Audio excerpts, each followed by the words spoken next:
ನಮಸ್ತೆ, ವನಶ್ರೀ ಚಾನಲ್ಗೆ ಸ್ವಾಗತ. ವಿಡಿಯೋ ತಂದಾಯಿತು, ಬನ್ನಿ ಇವತ್ತು ಪ್ರೇಮ ಕಾವ್ಯ ಸೀರಿಯಲ್ಲು ಹೇಗೆ ಮೂವ್ ಆಗುತ್ತೆ, ಏನು ಸ್ಟೋರಿ ನೋಡೋಣ. ಅದಕ್ಕಿಂತ ಮುಂಚೆ ನಾನು ವಿಡಿಯೋಕ್ಕೆ ಸಬ್ಸ್ಕ್ರೈಬ್ ಮಾಡಿಲ್ಲ ಅಂದರೆ ದಯವಿಟ್ಟು ಸಬ್ಸ್ಕ್ರೈಬ್ ಮಾಡ್ಕೊಳ್ಳಿ, ಹಾಗೆ ಒಂದು ಲೈಕ್ ಕೊಡಿ. ಪ್ರೇಮ ಮತ್ತು ರಾಮು ಇಬ್ಬರೂ ಅವರ ದೊಡ್ಡಮ್ಮನ ನೋಡೋದಕ್ಕೆ ಓಡೋಡಿ ಬಂದಿದ್ದಾರೆ. ಆದರೆ ಅವ್ರ ಅಮ್ಮ ಬಿಡ್ತಾ ಇಲ್ಲ, ಪರಮೇಶ್ವರಿ ಅಲ್ಲಿ ಹೋಗೋದಕ್ಕೆ ಬಿಡ್ತಾ ಇಲ್ಲ.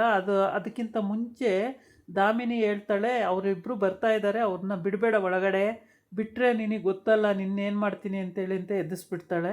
ಅವನ ಕೈ ಮುಗಿದು ಬೇಡ್ಕೊಂಡ್ರೂ ಕೂಡ ಬಿಡೋದಿಲ್ಲ ಅವಳು ಮಹೇಶ್ವರಿ, ಬಿಡಲ್ಲ. ಆಚೆ ಕಳಿಸ್ತಾಳೆ, ಹೋಗಿ ಬರಬೇಡಿ ಅಕ್ಕ, ನಾಳೆ ಸಾಯರು ಇವತ್ತೇ ಸತ್ತು ಬಿಡ್ತಾರೆ ನಿಮ್ಮನ್ನು ನೋಡಿದ್ರೆ, ಹಾಗೆ ಹೀಗೆ ಅಂದ್ಕೊಂಡು. ಆಮೇಲೆ ಅವ್ರು ಇನ್ನೇನು ಮಾಡ್ತಾರೆ, ಆ ಕಡೆ ಹೋಗಿ ಕಿಟಕಿಯಲ್ಲಿ, ಬಿಲ್ಡಿಂಗ್ ಕಿಟಕಿಯಲ್ಲಿರುತ್ತಲ್ಲ, ರೂಮಿನ ಕಿಟಕಿ ಹತ್ರ ನೋಡ್ತಾ ಇರ್ತಾರೆ. ಆದರೆ ಇಲ್ಲಿ ಡಾಕ್ಟ್ರನ್ನ ಕಾಯ್ತಾ ಇದ್ದಾಳೆ ದಾಮಿನಿ, ಬರೋಕ್ಕೆ ಹೇಳ್ಕೊಂಡಿದ್ದಾಳೆ ಡಾಕ್ಟ್ರನ್ನ, ಅವ್ನು ಬರಲಿ ಅಂತ ಕಾಯ್ತಾ ಇದ್ದಾಳೆ. ಸರಿ ಬಿಡಪ್ಪ ರಾಮು, ಚೆನ್ನಾಗಿದೆಯಾ, ಎಷ್ಟೊಂದು ದಿನ ಆಯಿತು ಬಂದು ನೋಡೇ ಇಲ್ಲ ನಿನ್ನ ಈ ಕಡೆ. ಅಮ್ಮ ನೋಡೋಕ್ಕೆ ಬಂದ ನೋಡು, ನೀನು ನೋಡೋಕ್ಕೆ ಬಂದರೆ ಪಾಪ ಅವರು ಸೀರಿಯಸ್ ಆಗಿಬಿಡ್ತಾರೆ ಅಕ್ಕ, ಬಿಡು ಹೋಗಲಿ, ಇನ್ನೊಂದು ದಿವಸ ಯಾವ ಥರ ನೋಡುವಂತೆ ಅಂತ ಏನೇನೋ ಪೂಸಿ ಹೊಡೆದು ಡಾಕ್ಟ್ರು ಬಂದರು ಅಂತೇಳಿ ಹೋಗಿ ಕಾರ್ ಹತ್ರ ಹೋಗಿ ಅವನ್ನ ಕರ್ಕೊಂಡು ಅವ್ನ ಬ್ಯಾಗ್ ಇಸ್ಕೊಂಡು ಒಳಗೆ ಕರ್ಕೊಂಡು ಹೋಗ್ತಾಳೆ. ಒಳಗೆ ಕರ್ಕೊಂಡು ಹೋದಾಗಲೂ ಕೂಡ ಮಹೇಶ್ವರಿನ ಮಗ ಕೇಳ್ಕೊತಾನೆ, ಬಿಡಮ್ಮ ಹೋಗಿ ನೋಡ್ಕೊಂಡು ಬರ್ತೀವಿ, ಬಿಡಮ್ಮ ಮಾತಾಡ್ಸ್ಕೊ ಬರ್ತೀವಿ, ಬಿಡಮ್ಮ ನಾನು ಪ್ರೇಮ ಅಂತೇಳಿ. ಏನು ಮಾಡಿರೋ ಒಳಗೆ ಬಿಡೋದೇ ಇಲ್ಲ ಅವಳು. ಬೇಡ ಹೋಗು ನೋಡಬೇಡಿ ಅಂತೇಳಿ ಕಳಿಸ್ತಾಳೆ. ಆಮೇಲೆ ಪಂಚಮಿ ಅಳ್ತಾ ಇರ್ತಾಳೆ ದೊಡ್ಡಮ್ಮನ ನೋಡಿಕೊಂಡು, ಹಿಂಗಾಯ್ತಲ್ಲ ಅಮ್ಮಂಗೆ ಅಂತೇಳ್ಬಿಟ್ಟು ನೋಡಿಕೊಂಡು ಅಳ್ತಾ ಇರ್ತಾಳೆ. ಇವಳು ಕಲ್ಯಾಣಿ ಬೇಕು ಅಂತಲೇ ಇವ್ರದ್ದೆಲ್ಲ ತಿಳ್ಕೊಳ್ಳೋಕ್ಕೋಸ್ಕರ ಅವಳು ಸುಮ್ಮನೆ ನನಗೆ ಹುಷಾರಿಲ್ಲ, ದಮ್ಮು ಮೇಕೆ ಹೇಳೋಕ್ಕಾಗಲ್ಲ ಅನ್ನಂಗೆ ಕಣ್ಣು ಮುಚ್ಕೊಂಡು ಮಲಗಿದ್ದಾಳೆ. ಮಾತ್ರೆ ವರ್ಕ್ ಆಗ್ತಿದೆ ಅಂತೇಳಿ ಸುಸ್ತಾಗ್ಬಿಟ್ಟಿದ್ದಾಳೆ ಅಂದ್ಕೊಂಡು ದಾಮಿನಿ ಕರ್ಕೊಂಬಂದು ಚೇರ್ ಹಾಕಿ ಡಾಕ್ಟ್ರು ಅಂತ ಫೇಕ್ ಡಾಕ್ಟ್ರನ್ನ ಕೂರಿಸ್ಬಿಟ್ಟು ಚೆಕ್ ಮಾಡಿ ಡಾಕ್ಟ್ರೇ ಅಂತ ಹೇಳ್ತಾಳೆ. ಅವನು ಚೆಕ್ ಮಾಡ್ತಾನೆ. ಆಮೇಲೆ ಇಂಜೆಕ್ಷನ್ ಕೊಡಲಾ ಮೇಡಮ್ ಅಂತ ಕೇಳ್ತಾನೆ. ಹ್ಞೂ ಕೊಡಿ ಅಂತ ಹೇಳ್ತಾಳೆ. ಇಂಜೆಕ್ಷನ್ ಟ್ಯೂಬ್ ತಗೊಂಡು ಇಂಜೆಕ್ಷನ್ ಅದರಲ್ಲಿ ಸೀಜ್ ಮಾಡಿ ಕೊಡೋಕ್ಕೆ ಅಂತ ಹೋಗ್ತಾನೆ. ಅಷ್ಟೊತ್ತಿಗೆ ಕೈ ಹಿಡ್ಕೊಂಡು ನನಗೇನಾಗಿದೆ ಅಂತ ಇಂಜೆಕ್ಷನ್ ಕೊಡ್ತಾಯಿದ್ದೀಯಪ್ಪ ನೀನು, ನನಗೇನಾಗಿದೆ, ನೀನು ಯಾರು, ನೀನು ಡಾಕ್ಟ್ರಾ, ಹಂಗೆ ಹಿಂಗೆ ಅಂತ ಬೈತಾಳೆ. ಆವಾಗ ಇವಳಿಗೆ ಮುಖಕ್ಕೆ ಹೊಡೆದಂಗೆ ಆಗುತ್ತೆ ದಾಮಿನಿಗೆ. ಈ ಕಡೆ ಕಿಟಕಿನಲ್ಲಿ ಪ್ರೇಮ ಮತ್ತು ಇವನು ರಾಮು ಇಬ್ಬರೂ ನೋಡ್ತಾ ಇರ್ತಾರೆ. ಮುಖಕ್ಕೆ ಹೊಡೆದಂಗೆ ಆಗಿಬಿಡುತ್ತೆ. ಆಮೇಲೆ ನಾಚಿಕೆ ಕೂಡ ಆಗಿಬಿಡುತ್ತೆ, ನಾವು ಮಾಡ್ತಿರೋ ಕೆಲಸ ಗೊತ್ತಾಯ್ತಲ್ಲ ಇವಳಿಗೆ ಅಂತೇಳ್ಬಿಟ್ಟು. ಕಲ್ಯಾಣಿಗೆ ಸಿಟ್ಟು ಬಂದ್ಬಿಡುತ್ತೆ. ತಕ್ಷಣವೇ ಅವಳು ರಿಯಾಕ್ಟ್ ಮಾಡೋಕ್ಕೆ ಶುರುವಾಗ್ಬಿಡ್ತಾಳೆ.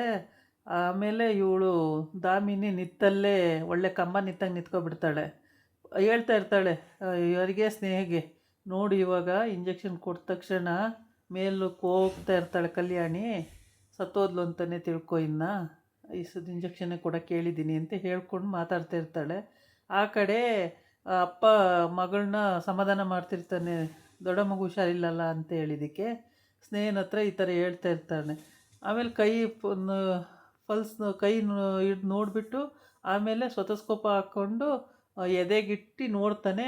ಅದಕ್ಕೂ ಸುಮ್ಮನೆ ಮಲಗಿರ್ತಾಳೆ ಕಲ್ಯಾಣಿ, ಏನು ಮಾತಾಡಲ್ಲ, ರಿಯಾಕ್ಷನ್ ಮಾಡಲ್ಲ. ಯಾವಾಗ ಇಂಜೆಕ್ಷನ್ ಟ್ಯೂಬ್ ತಗೊಂಡು ಇಂಜೆಕ್ಷನ್ ಕೊಡೋಕ್ಕೆ ಹೋಗ್ತಾನೋ ಆವಾಗ ಹಿಡಿತಾಳೆ ನೋಡಿ ಕೈ. ಹಿಡ್ದಿದ್ದು ನೀನು ಡಾಕ್ಟ್ರಾ, ನೀನು ನನಗೆ ಇಂಜೆಕ್ಷನ್ ಕೊಡೋಕ್ಕೆ ಬಂದಿದ್ದೀಯಾ, ನನಗೇನಾಗಿದೆ ಅಂತ ಇಂಜೆಕ್ಷನ್ ಕೊಡ್ತಾಯಿದ್ದೀಯಾ, ಯಾರು ನೀನು, ಸುಳ್ಳು ಡಾಕ್ಟ್ರಾ, ಫೇಕ್ ಡಾಕ್ಟ್ರಾ, ನೀನು ಯಾರು ಕರ್ಕೊಂಬಂದಿರೋದು ಅಂತ ಗೊತ್ತು ನನಗೆ ಅಂತರು. ಆಮೇಲೆ ಸಿಕ್ಕಾಪಟ್ಟೆ ಸಿಟ್ಟು ಬಂದ್ಬಿಡುತ್ತೆ ಅವಳಿಗೆ. ರುದ್ರಿ ಅವತಾರ ತಾಳ್ಬಿಡ್ತಾಳೆ. ಯಾರು ಈ ಇಂಜೆಕ್ಷನ್ ಕೊಟ್ಟು ಸಾಯಿಸ್ಬೇಕು ಅಂತ ಬಂದವರು ಅವರು ಮುಂದೆ ಬಂದು ನಿಂತ್ಕೋಬೇಕು, ನನ್ನ ಮುಂದೆ ಬಂದು ನಿಂತ್ಕೋಬೇಕು ಅಂತ. ಇವಳಿಗೆ ಎಲ್ಲಿಂದ ಧೈರ್ಯ ಬರಬೇಕು, ದಾಮಿನಿಗೆ ಧೈರ್ಯನೇ ಇಲ್ಲ. ಅಕ್ಕ ಅಕ್ಕ ಅಂದ್ಕೊಂಡು ನನ್ನ ಬೆನ್ನಿಗೆ ಚೂರಿ ಹಾಕೋಕ್ಕೆ ನಿನಗೆಷ್ಟು ಧೈರ್ಯ, ಹಾಗೆ ಹೀಗೆ ಅಂತೆಲ್ಲ ಬೈತಾಳೆ. ಆಮೇಲೆ ಬೈದು ಕೊನೆಗೆ ನಾನು ಚೆನ್ನಾಗಿರೋಳಿಗೇ ನನಗೆ ಪಾಯ್ಸನ್ ಮೆಡಿಷನ್ ಕೊಟ್ಟು ದಿನ ನನ್ನ ಮಲ್ಗಂಗೆ ಮಾಡಿದ್ದು ನೀನು, ಮತ್ತು ಸ್ಲೋ ಪಾಯ್ಸನ್ ಟ್ಯಾಬ್ಲೆಟ್ಸ್ ಕೊಟ್ಬಿಟ್ಟು ಮಲ್ಗಂಗೆ ಮಾಡಿದ್ದೀಯ ನೀನು. ನಿಂದೆಲ್ಲ ಆ್ಯಕ್ಟಿವಿಟಿ ನನಗೆ ಗೊತ್ತಿಲ್ಲ ಅಂದ್ಕೊಂಡಿದ್ದೀಯಾ, ಎಷ್ಟು ಮನೆ ಹಾಳು ಮಾಡಿದ್ಯಾ.